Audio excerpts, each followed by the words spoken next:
So many of us know exactly what happened with Charlie Kirk, and I did not want to make a video just to make a video, but I really, really wanted to think about some of the things that I want to highlight.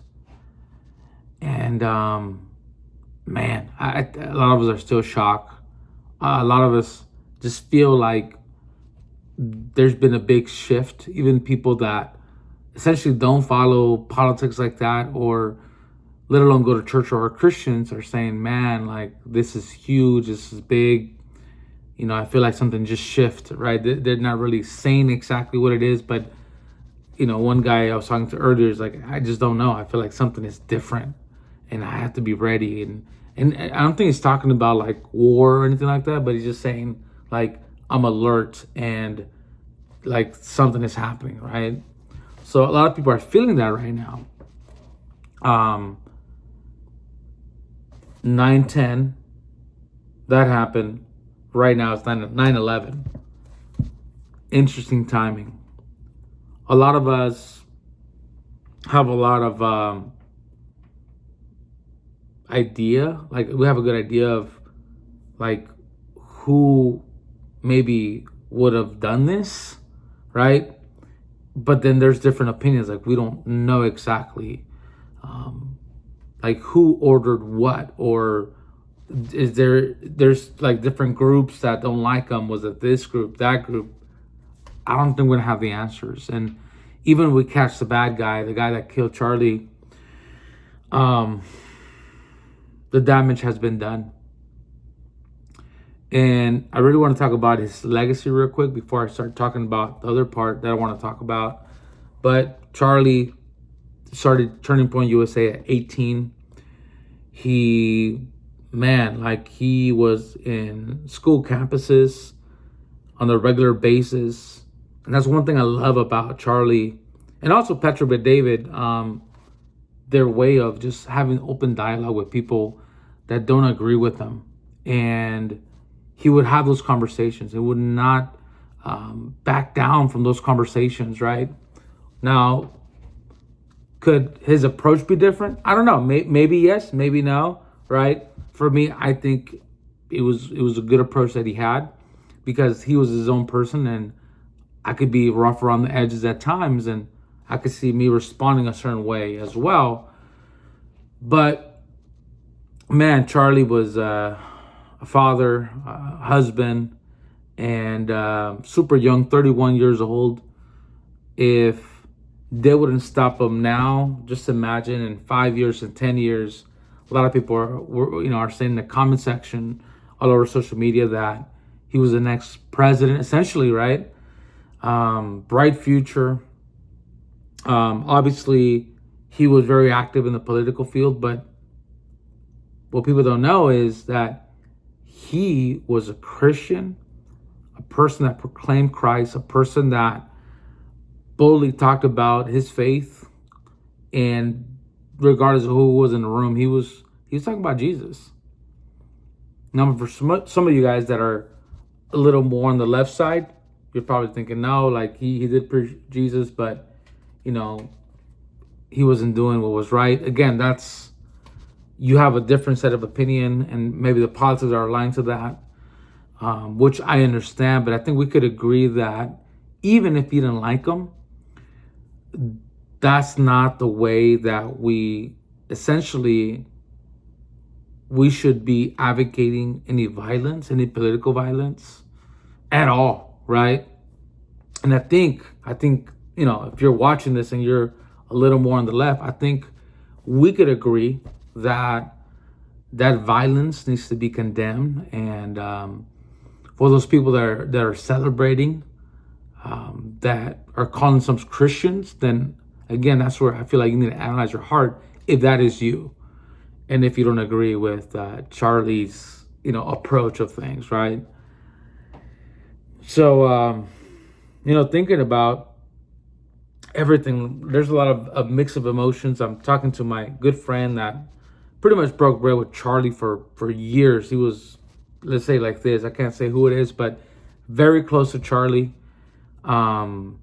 Would travel all over the world with Charlie. He called me yesterday, and Yeah, man, I pretty much let him know about the news that Charlie passed. And man, like he was in the hospital. His wife's about to give birth, and he was doing that while I was calling him, and he was like, "What the heck is going on here? Life and death in the same day." He was devastated, and I was praying for him. Didn't even know what to pray, right? Because it's just a weird dynamic. But a lot of us feel angry, confused. But I don't want you guys to lose hope, because one thing you guys have to understand, that 11 out of the 12 disciples got killed for their faith. And we know that, yes, even though Charlie was a little more political, right? He was not in the church like as a preacher, as a pastor. He was out there debating people on topics that are relevant, LGBT, Islam, all that stuff. He was there having this conversation with people, and that's why I respect him a lot because of that. I think more of us should have open dialogue with people that we don't agree with, because I think Martin Luther King said you cannot influence a table that you're not seated at, and he was allowing conversations to be had. And that's one thing I loved about Charlie and the legacy that he left behind. So, question that I've been kind of like thinking about is, what now? What's next, right? For some of us, it's pretty obvious. Continue to make content, be a voice, continue to push. No, there's an enemy that wants to silence you, wants to steal, kill, and destroy. We know that. For some of you guys, it may be being more bold in your workplace, where people around you have a sense of urgency. Again, Charlie, 31 years old, doing so much, right? But do we have a sense of urgency? Do we feel like, man, like we need to preach the gospel, make disciples urgently, or do we not? Do we really believe what we believe? And I really believe that the reason why Charlie was so successful, so driven, is because of the conviction. You could teach so many different things, but you can't teach conviction. With that being said, guys, I'm still processing everything. My Facebook, Instagram, YouTube, everything's flooded with Charlie Kirk, and rightfully so. Like, the whole world is silent right now, just really processing what's happening. And this calls for us to rise up, not with arms, not with violence, but through prayer, through being there for one another, through showing God's strength through our love.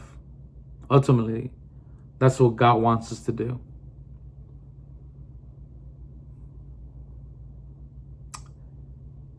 If you guys are ready to step out of your comfort zone, I would like to know about it.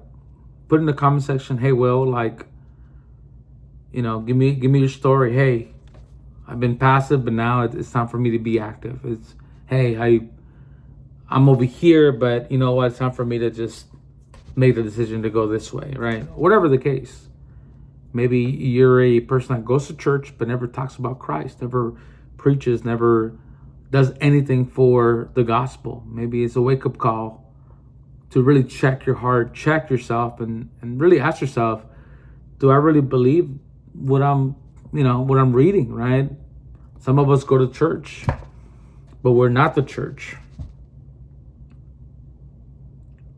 I think it's a good time for us to reflect on that and realize that this is an opportunity for us to advance the kingdom. Preach the gospel, make disciples, guys. I'm out.